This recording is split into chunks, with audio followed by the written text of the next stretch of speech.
Morning student, मैं are K Ravi, आपका प्यारा सा YouTube channel R K Ravi physics classes.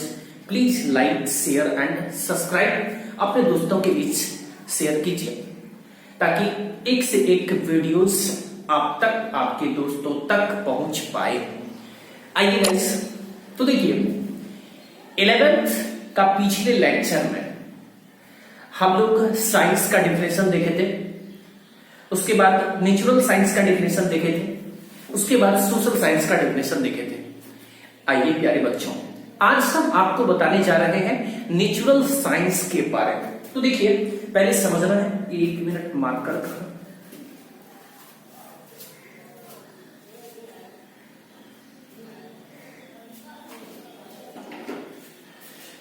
चलिए, तो पहले समझना है नेचुरल साइंस के बारे में। तो देखिए नेचुरल साइंस जो है उसका भी 2 ब्रांच होता है। टेबल के माध्यम से आपको बताए हुए हैं कि नेचुरल साइंस जो है इसका 2 ब्रांच होता है। एक को हम लोग फिजिकल साइंस कहेंगे और दूसरे को हम लोग बायोलॉजिकल साइंस कहेंगे। अब सवाल है कि फिजिकल साइंस में हम लोग अध्ययन किसका करेंगे और बायोलॉजिकल साइंस में हम लोग अध्ययन किसका करेंगे। तो आइए प्यारे बच्चों, हम लोग सबसे पहले नोट करेंगे कि टाइप ऑफ क्या कहते हैं नेचुरल साइंस। याद है, there are mainly 2 type of natural science. Number 1 physical science, number 2 biological science. ठीक है, तो ये नोट करना है, पहले समझ लेना है। तो देखिए पिछले लेक्चर में हम आपको बताए थे कि प्रकृति में 2 प्रकार के सब्सटेंस होते हैं, 2 प्रकार के पदार्थ होंगे, जो कुछ सजीव होंगे और कुछ निर्जीव होंगे।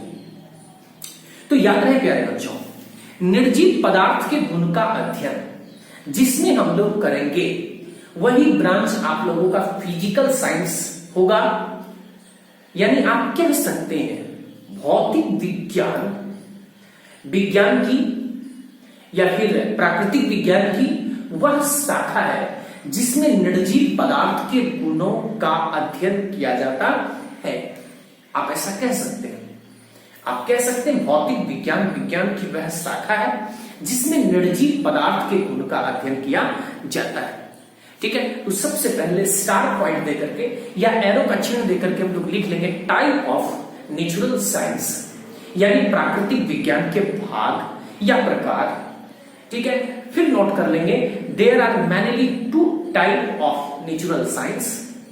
1 नंबर में नोट करेंगे फिजिकल साइंस, फिर 2 नंबर में नोट करेंगे बायोलॉजिकल साइंस। फिजिकल मतलब भौतिक विज्ञान, बायोलॉजिकल मतलब जीव विज्ञान।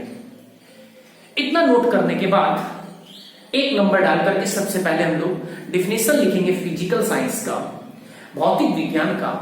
आप कह सकते हैं भौतिक विज्ञान या प्राकृतिक विज्ञान की वह शाखा है जिसमें निर्जीव पदार्थ के गुणों का अध्ययन किया जाता है या गुण के बारे में अध्ययन किया जाता है। ठीक है, फिर आप क्या कहते हैं बायोलॉजिकल साइंस के बारे में भी नोट कर सकते हैं।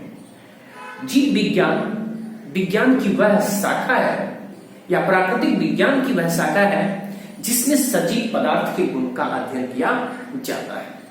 आइए प्यारे बच्चों, सबसे पहले आपका डेफिनेशन आपके सामने में है, नोट करिएगा बेहतरीन तरीका से।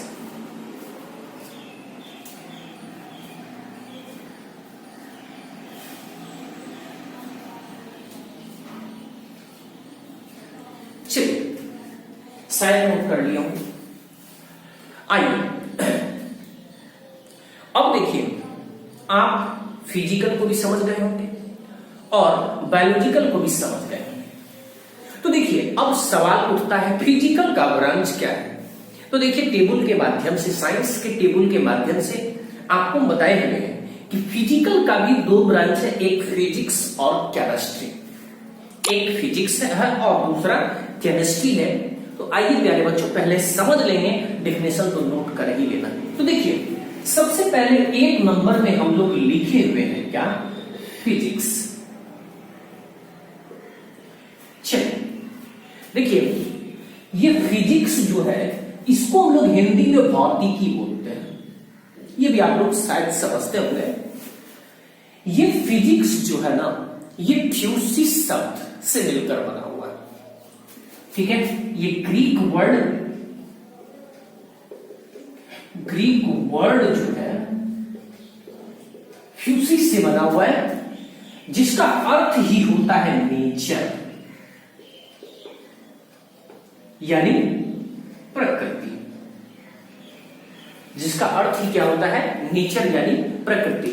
इसका अर्थ है कि फिजिक्स के अंतर्गत प्रकृति में जो भी घटना घटी है उसको एक तथ्य मान करके, जैसे देखिए प्रकृति में जैसे हम लोग अभी दैनिक जीवन में फिजिक्स में लाइट के क्षेत्र में पढ़ते हैं, डिफरेंट मार्केट में लाइट आ गया है। प्यारे बच्चों, ये लाइट प्रकाश देने का काम सबसे पहले नेचर क्या है, प्रकृति किया है। साउंड, कम वेव की ध्वनि तरंग को हम लोग हाई में बदल देते हैं, यहां की आवाज को वहां ट्रांसफर कर देते हैं, दूरों दराज ट्रांसफर कर देते हैं। लेकिन ये साउंड जो है सबसे पहले नेचर, प्रकृति का दिया हुआ है।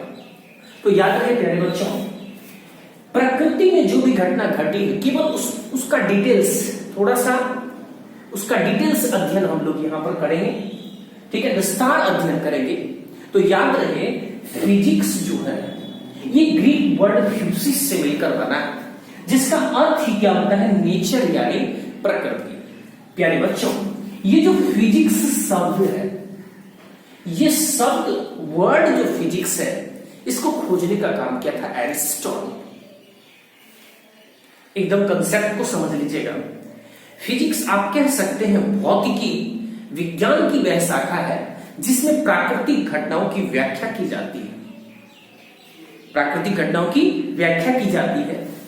भौतिकी शब्द जो है ये ग्रीक शब्द फ्यूसिस से मिलकर बना है, जिसका अर्थ ही क्या होता है? तो नेचर यानी प्रकृति। आइए, शायद अब आप फिजिक्स के बारे में भी समझ गए होंगे, तो सबसे पहले बबुआ स्टार पॉइंट देकर के नोट करना है टाइप ऑफ फिजिकल साइंस, यानी भौतिक विज्ञान के प्रकार। आप लिख सकते there are mainly two parts of या two type of physical science. एक नंबर में हम लोग कहेंगे फिजिक्स और दूसरे नंबर में कहेंगे केमिस्ट्री। शायद प्रॉब्लम नहीं होना चाहिए। और फिजिक्स को आपने समझ लिया कि भौतिकी विज्ञान की वह शाखा है जिसमें प्राकृतिक घटनाओं की व्याख्या करेंगे हम लोग। फिजिक्स शब्द जो है ग्रीक भाषा के फ्यूसिस शब्द से मिलकर बना है, जिसका अर्थ ही होता है नेचर यानी प्रकृति। ठीक है, एक चीज और समझ लीजिए, ये जो फिजिक्स है, इस फिजिक्स का आपने दो ब्रांच देखा था, एक क्लासिकल और दूसरा मॉडर्न। याद रहे प्यारे बच्चों, इस फिजिक्स में सबसे अधिक योगदान अगर दिया हुआ है तो सर आइजक न्यूटन का दिया हुआ है। इसीलिए फिजिक्स का पिता आप न्यूटन को मानते हैं, यानी फादर ऑफ फिजिक्स आप कह सकते हैं इसको, न्यूटन को। याद रहे प्यारे बच्चों, ये जो शब्द है, इस शब्द को तो खोजने का काम एरिस्टोटल ने किया है, लेकिन जब पिता की बात हो, फादर की बात हो, ठीक, तो फादर ऑफ फिजिक्स आप किसको कहते हैं? क्योंकि सबसे अधिक योगदान दिया हुआ है किसका? तो न्यूटन का। इसीलिए father of physics is called Newton या सर आइजक न्यूटन। तो आइए प्यारे बच्चों, सबसे पहले स्टार पॉइंट दे करके फिलहाल बोर्ड को साफ कर लें। स्टार पॉइंट यानी स्टार में एक नंबर रोमन 1 देकर के नोट करना है फिजिक्स को, और उसके बाद आगे बढ़ेंगे। ये रहा आपका डेफिनेशन फिजिक्स का, बढ़िया से नोट करिए।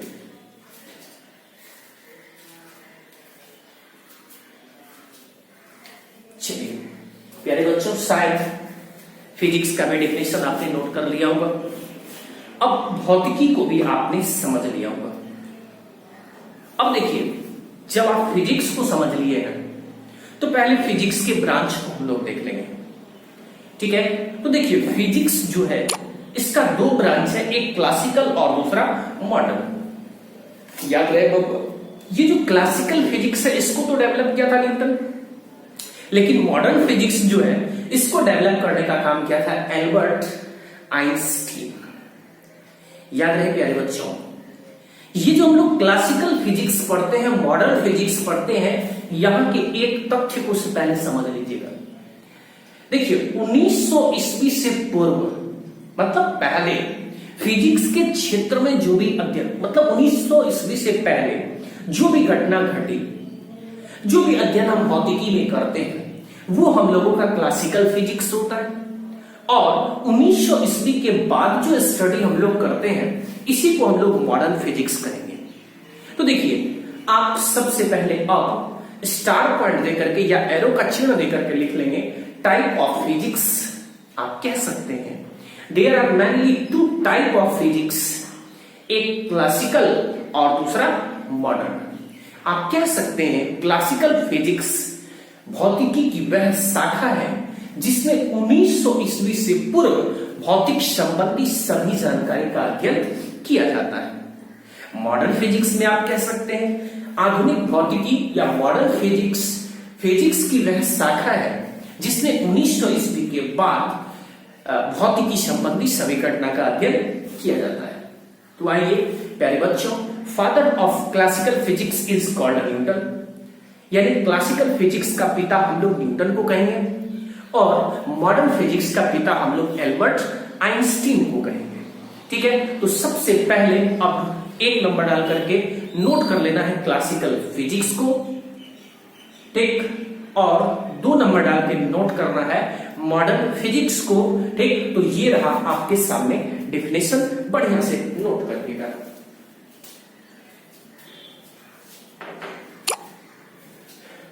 चलिए, शायद अब आप फिजिक्स के निचोड़ पॉइंट को समझ गए होंगे बेहतरीन तरीका से, क्लासिकल को भी और मॉडर्न को भी। ठीक है प्यारे बच्चों, तो आज का क्लास यहीं तक। ठीक है, बेहतरीन तरीका से नोट करना है, ठीक है, और पढ़ते चले जाएंगे, कॉपी कलम में जो भी नोट करेंगे उसको देखते चले जाएंगे और एक से एक टॉपिक आपके सामने होगा। फिलहाल अभी जान के धीरे धीरे आपको डाल रहे हैं। ठीक है, धन्यवाद, आज के लिए इतना ही तक।